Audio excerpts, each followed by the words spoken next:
Hello friends, welcome all in the sixth part of chapter number 11, three-dimensional geometry from 12th science. Last ની અંદર આપણે સ્વાધ્યાય 11.2 માં થોડા ઘણા ક્વેશ્ચન્સ થઈ રહ્યા હતા. આજના સેશનમાં આપણે સ્વાધ્યાય 11.2 કમ્પ્લીટ કરીશું બીકોઝ લાસ્ટ સેશન ની અંદર મેં તમને કીધેલું હતું કે થોડો નવો ટોપિક છે જેના બેઝ પર ક્વેશ્ચન્સ આપણે સોલ્વ કરવાના છે. ઓકે, સો બહુ ધ્યાનથી સમજો. આ જે સેશનમાં આપણે ક્વેશ્ચન્સ કરીશું એ કમ્પલસરી 3 માર્ક્સમાં પૂછાવા લાયક ક્વેશ્ચન્સ છે. ઓકે, ચલો તો આજનું સેશન સ્ટાર્ટ કરીએ. ઓકે, સો લાસ્ટમાં આપણે 13 સુધી કન્ટિન્યુ કરેલું, કમ્પ્લીટ કરેલું. આજે 14 થી કન્ટિન્યુ કરીએ. પહેલા ક્વેશ્ચન સમજીએ કે બે રેખા આપી છે તમને. પહેલી રેખા છે r bar equals 1 to 1 plus lambda 1 minus 1 1 અને બીજી રેખા છે r bar equals 2 minus 1 minus 1 plus mu into 2 1 2.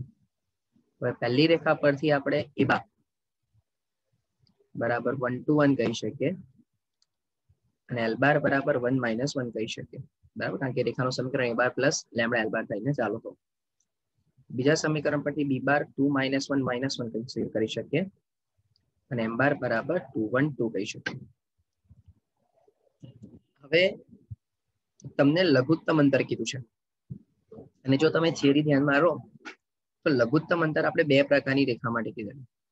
એક તો સમાંતર પણ હોઈ શકે અને વિસમતલીય પણ હોઈ શકે. રાઈટ, તો એને માટે સૌથી પહેલું મારે શું કરવું પડે તો કે એલ બાર ક્રોસ એમ બાર ચેક કરવું પડશે. બરાબર, તો આઈ કેરેટ જે કેરેટ કે કેરેટ 1 માઇનસ 1 1 અને 2 1 2. તો ફર્સ્ટ ઓફ ઓલ -2 -1 2 -2 અને 1 + 2. That means કે -3 0 અને 3 which is not equals to 0 bar. ચલો, તથા B bar minus A bar dot L bar cross M bar, કારણ કે અહીંયા L bar cross M bar નો આન્સર નોટ 0 બાર આવી ગયો. સો એટલું તો ક્લિયર થઈ ગયું કે હવે સમાંતર કે સમરેખ નથી, સંપાતી નથી. પણ હવે એ પણ ચેક કરવું પડે કે બી bar minus A bar dot L bar cross M બાર શું હશે. તો બી bar minus A bar check કરવું હોય તો 2 - 1 1 -1 -2 -3 -1 -1 -2 ડોટ -3 0 3. તો હવે તમે બી bar minus A bar dot L bar cross M બાર વિચારશો તો એ થઈ જશે -3 0 -6 એટલે -9 which is not 0. માટે રેખાઓ વિસમતલીય હોય તથા તેમની વચ્ચેનું અંતર ડી બરાબર માનાંકમાં બી bar minus A bar dot L bar cross M bar upon માન L bar cross M bar. તો આનો જવાબ ઓલરેડી આપણે લઈ આવ્યા છે -9 રૂટમાં. ચલો, L bar cross M bar નો આન્સર હતો 3² 9 +0 +9 તો 9/18 બરાબર છે. એટલે d is equals to 9/3√2. તો ફાઇનલ આન્સર 3/√2. ઓકે, આખો ક્વેશ્ચન સમજમાં આવ્યો. ઇમ્પોર્ટન્ટ પોઈન્ટ શું છે ભાઈ આમાં તો કે તમારે પહેલા ડિસાઈડ કરવું પડે કે રેખાઓ કયા પ્રકારની છે. સમતલીય છે, વિસમતલીય છે, સમાંતર છે, સમરેખ છે. કારણ કે તમારી પાસે બે જ ઇક્વેશન છે લઘુત્તમ અંતર શોધવાનું. ઓકે, ચલો નેક્સ્ટ ક્વેશ્ચન પર જોઈએ. ઓકે, સો નેક્સ્ટ ક્વેશ્ચનમાં પણ એવું જ છે but the form of line different given છે. તો જે x+1 છે ને હું x - -1/7 y - -1/-6 અને z - -1/1 લખી શકું. તો આના પરથી બિંદુ થઈ ગયું મારું -1 -1 -1 અને દિશા થઈ ગઈ 7 - 6 1 તથા બીજી રેખા m થઈ જશે x - 3/1 y - 5/-2 ને z - 7/1. તો આના પરથી બીજા બિંદુ થઈ જશે બી બાર બરાબર 3 5 7 અને રેખાની દિશા m બાર બરાબર થઈ જશે 1 minus 2 1. તો અહીંયા પણ સૌથી પહેલા આપણે ચેક કરીશું l બાર ક્રોસ m બાર. તો 7 minus 6 1 cross 1 minus 2 1.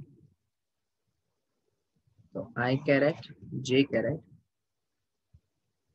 k caret 7 minus 6 1 1 minus 2 1. તો તમને મળી જશે પહેલો તો minus 6 plus 2 7 minus 1 અને minus 14 plus 6 એટલે minus 4. 7 minus 1 6 એટલે minus 6 અને minus 14 plus 6 એટલે minus 8. તો ક્લિયર છે કે l bar cross m bar not 0 bar છે તથા b bar minus a bar dot l bar cross m bar આપણે વિચારવું હોય તો જોજો b બાર minus a બાર એટલે 3 minus minus plus 1 4 5 minus minus plus 1 6 અને અહીંયા 8 જ થઈ જશે ડોટ minus 4 minus 6 minus 8. સો આ પણ ક્લિયર છે કે 16 વત્તા 36 વત્તા 64 એટલે 116 નોટ 0. માટે રેખાઓ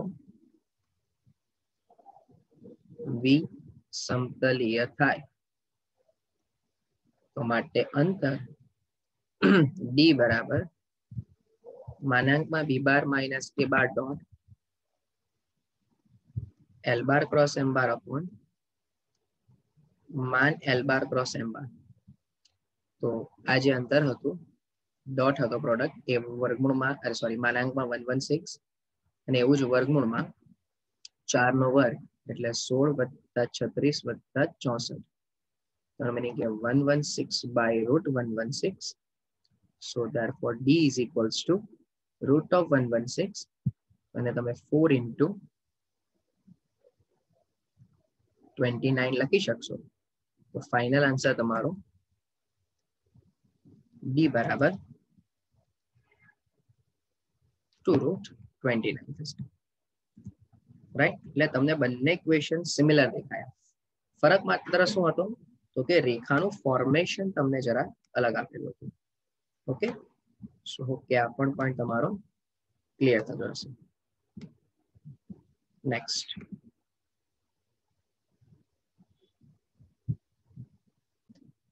હવે તમારા માટે આ સેમ થઈ ગયો ભાઈ બરાબર. પણ છતાં એક વખત આપણે એવું ચેક કરવું પડે કે કઈક અંદર ચેન્જીસ તો નથી ને બરાબર. તો એને માટે ચેક કરી લઈએ. પહેલી રેખા જે છે r બાર બરાબર 1 2 3 પ્લસ લેમડા 1 માઇનસ 3 2. તો આના પરથી a બાર બરાબર 1 2 3 અને l બાર બરાબર 1 માઇનસ 3 2 તથા m જે બીજી રેખા છે એ છે r બાર બરાબર 4 5 6 પ્લસ મ્યુ 2 3 1. તો માટે b બાર બરાબર 4 5 6 અને m બાર બરાબર 2 3 1. સમજો. તો અહીં સૌપ્રથમ l બાર ક્રોસ m બાર ચેક કરો. તો 1 minus 3 2 cross 3 2 1. તો I J K 1 minus 3 2 2 3 1 equals minus 3 minus 6 minus 1 minus 4 અને 3 plus 6 એટલે minus 9 minus minus plus 3 અને 9. So clear છે કે l બાર ક્રોસ m બાર જે છે which is not 0 બાર. ચાલો તથા એક વખત આપણા જસ્ટિફિકેશન માટે b bar minus a bar dot l bar cross m બાર સુધી લઈએ. તો 4 minus 1 3 5 minus 2 3 અને 6 minus 3 પણ 3 છે બરાબર. Dot minus 9 3 9. તો minus 27 plus 9 plus 27. તો આન્સર આવશે 9 which is not 0 બરાબર. માટે રેખાઓ v સમતલીય થાય. માટે અંતર ડી બરાબર B bar minus A bar dot L bar cross M bar upon માન L bar cross M bar. તો જે અંતર હતું પહેલા તો એ 9 by root 81 plus 81 plus 27. So 9 by root તમે ચેક કરો તો 9 8 ને 8 16 16 ને 2 18 189 રાઈટ. સો અહીંયા 189 એટલે 9 into 21 એટલે અહીંયા 3 રૂટ 21 તમારું થશે. સો 3 બાય રૂટ 21 અને હજુ ફર્ધર સિમ્પ્લિફિકેશન જો આપવું હોય તમારે તો તમે રૂટ ઓફ 3 બાય 7 લખી શકશો. Right everyone. સો હોપ કે આ પણ હવે તમને સમજમાં આવ્યું. તો હવે હું એવું વિચારી શકીએ આપણે કે ભાઈ તમે કમ્પલસરી આના પછીનો જે ક્વેશ્ચન છે 17 એ તમે જાતે કરી જ શકશો. ઓકે ચાલો જો હવે આ 17 માં ખાલી તમને એક વખત ફોર્મેટ કહી દઉં કે કયા પ્રકારનું ફોર્મેટ છે. બરાબર છે. તમને કન્વર્ટ કરી આપું અને પછી તમે એના વિશે જાતે સોલ્વ કરી જ શકશો. બરાબર. તો જોઈ લઈએ કે આમાં પહેલી રેખા જે છે એ આર બાર બરાબર 1 minus T I caret plus T minus 2 J caret અને 3 minus twice T K caret. હું તમને એ બાર બી બાર એલ બાર અને એમ બાર ની કિંમત શોધી આપું. બરાબર છે. તો આમાં પહેલા આપણે એક કામ કરીએ.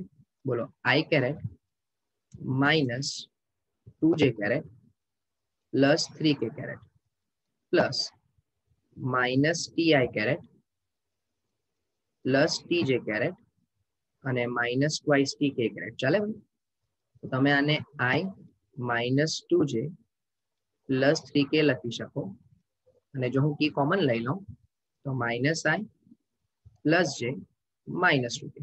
તો કહેવાનો મિનિંગ એ છે કે એ બાર ની કિંમત તમને મળી જશે 1 માઇનસ 2 3 અને દિશાની કિંમત મળી જશે -1 1 -2. તે જ રીતે બોલો જે રેખા એમ છે એ છે આર બાર બરાબર s પ્લસ 1 આઈ કેરેટ 2s માઇનસ 1 જે કેરેટ અને 2s પ્લસ 1 કે કેરેટ. સો અહીંયા તમે શું વિચારી શકશો કે I caret minus J caret minus K caret plus SI caret 2s J caret અને 2s કે કેરેટ. તો I caret minus J caret minus K caret plus S I caret 2 J caret minus 2 કે caret. તો તમારો આના પરથી બી બાર ની કિંમત મળી જશે 1 માઇનસ 1 માઇનસ 1 તથા એમ બાર ની કિંમત મળી જશે 1 2 માઇનસ 2. રાઈટ. સો હવે તમારી પાસે મેથડ છે કે જેનો તમે પ્રોપર યુટિલાઇઝ કરી શકશો. ઓકે ચાલો. તો અહીંયા સ્વાધ્યાય તો કમ્પ્લીટ થાય છે બટ થોડુંક ટાઈમ કન્સ્ટ્રેન્ટ છે એટલે નવો થિયોરિટિકલ પોઈન્ટ સ્ટાર્ટ નથી કરવો. બટ આપણે પ્રક્રિયા સ્વાધ્યાયમાં જે એને રિલેટેડ ક્વેશ્ચન્સ છે એને આપણે થોડુંક ચર્ચામાં લઈએ જેમાં પ્યોર રેખાનો જ ઉપયોગ થાય છે. તો જો આ ક્વેશ્ચન તમારી સામે છે બરાબર આમાં રેખાના જ કન્સેપ્ટનો યુઝ થશે. તમને એવું કીધું છે કે સાબિત કરો કે ઉગમ બિંદુને એટલે ધારો કે અહીંયા આપણે લઈ લઈએ સમજો કે O of 0 0 0 ઉગમ બિંદુને 2 1 1 એટલે કે A of 2 1 1 બરાબર સાથે જોડતી રેખા એ બિંદુઓ B of 3 5 minus 1 અને C of 4 3 minus 1 થી બનતી રેખાને લંબ છે. એટલે અહીં તમારે બે રેખાની વાત કરવી છે રેખા OA અને રેખા BC અને એ બંને પરસ્પર લંબ થાય તે સાબિત કરવાનું છે. સમજો અમે તમને ખાલી સ્ટેટમેન્ટનો મિનિંગ કીધો કે ભાઈ સાબિત કરો કે ઉગમ બિંદુને 2 1 1 એટલે કે OA રેખા થઈ ગઈ બરાબર અને જોડતી રેખા B અને C માંથી પસાર થતી એટલે ઊંધી રેખાને લંબ થશે. તો સૌથી પહેલા તો આપણે બંનેની દિશા શોધી લઈએ. તો ભાઈ ધારો કે L બાર બરાબર સદિશ OA તો 2 1 1 માઇનસ 0 0 0 એટલે તમને 2 1 1 જ મળી જશે તથા M બાર બરાબર BC સદિશ લઈ લઈએ તો 4 3 minus 1 minus 3 5 minus 1 તો 4 minus 3 એટલે 1 minus 2 અને 0. ચાલો હવે જો હું L bar dot M bar વિચારું તો 2 1 1 dot 1 minus 2 0. સો ક્લિયર થઈ જશે ભાઈ અહીંયા 2 minus 2 plus 0 તો L bar dot M bar બરાબર 0 બરાબર છે. અને જો L bar dot M bar બરાબર 0 હોય તો ઇમ્પ્લાઇઝ રેખા OA અને રેખા BC પરસ્પર લંબ થાય. બરાબર, બહુ સિમ્પલ ક્વેશ્ચન છે ને આવો સેમ ક્વેશ્ચન આપણે યાદ હોય તો ઓલરેડી આપણે સ્વાધ્યાયમાં કરી ગયા છે. બરાબર છે. ચાલો નેક્સ્ટ જોઈએ. ચાલો જો સમજો. એ જ સ્વાધ્યાયનો બીજો દાખલો તમને એવું કહે છે કે પરસ્પર લંબ હોય તેવી બે રેખાઓની દિક કોસાઇન. એટલે ધારો કે આપણે કહી દઈએ કે L બાર બરાબર L1 M1 N1 તથા M બાર બરાબર L2 M2 N2. તો તે બંનેને લંબ રેખાની દિક કોસાઇન આ છે એવું સાબિત કરવું છે. સમજો હવે પરસ્પર લંબ તો અહીં કમ્પલસરી L બાર ડોટ M બાર બરાબર તો 0 થવાનું છે. હા કે ના? તો અહીં સમજો L બાર અને M બાર પરસ્પર લંબ હોય બંનેને લંબ રેખાની દિક કોસાઇન ધારો કે N બાર હોય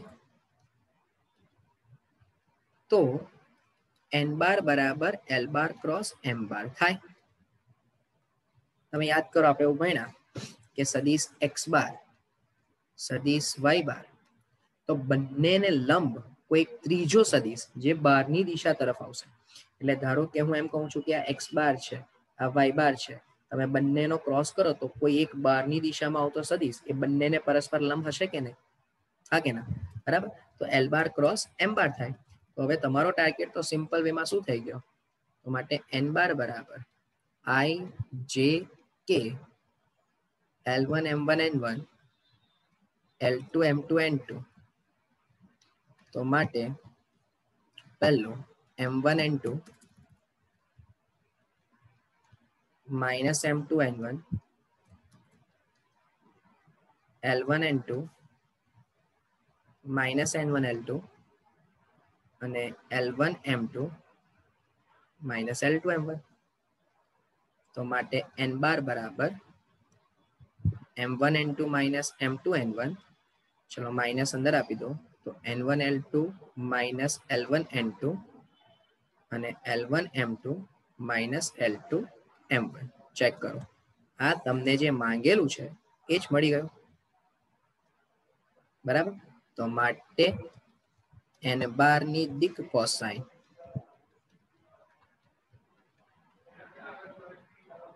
M1 N2 minus M2 N1 N1 L2 minus L1 N2 અને L1 M2 minus L2 M1. Right, એટલે M1 L2 થાય, જે તમારે સાબિત કરવું છે. હવે આમાં છે ને બીજો એક મેથડ તમે એવું કરી શકો કે ભાઈ ધારો કે આને N બાર કીધો છે, બરાબર, અને તમે N બાર ડોટ L બાર બરાબર બી 0 લો અને N બાર ડોટ M બાર બરાબર બી 0 સાબિત કરો. તો પણ તમે કહી શકો કે N બાર જે છે is lump is perpendicular to both the vectors. એટલે બંને રીતે થશે. બરાબર, ધારો કે જે સ્ટેટમેન્ટ આપ્યું છે એને એક્સેપ્ટ કરીને બંનેનો ડોટ તમારે 0 બતાવવાનો બંને રેખા સાથે, અથવા ધારી લો કે ભાઈ આ N બાર છે તો બંનેના ક્રોસ જેટલો થઈ જશે. ઓકે, સો હોપ કે આખું સેશન તમને ક્લિયર થયું હોય. બરાબર, સો બાકીનું જે છે તે આપણે નેક્સ્ટ સેશનની અંદર કન્ટિન્યુ કરીશું, જેમાં નવો એક પોઈન્ટ શરૂ કરીશું સમતલને રિલેટેડ. મોસ્ટ ઇમ્પોર્ટન્ટ પોઈન્ટ છે. પ્રકરણીય સ્વાધ્યાયમાં હજુ પણ ઘણા દાખલા રેખાને રિલેટેડ છે, but just because of time constraint, બરાબર, આપણે 2 જ દાખલાને આપણે સોલ્વ કરીએ છીએ. Okay, so thank you from my side.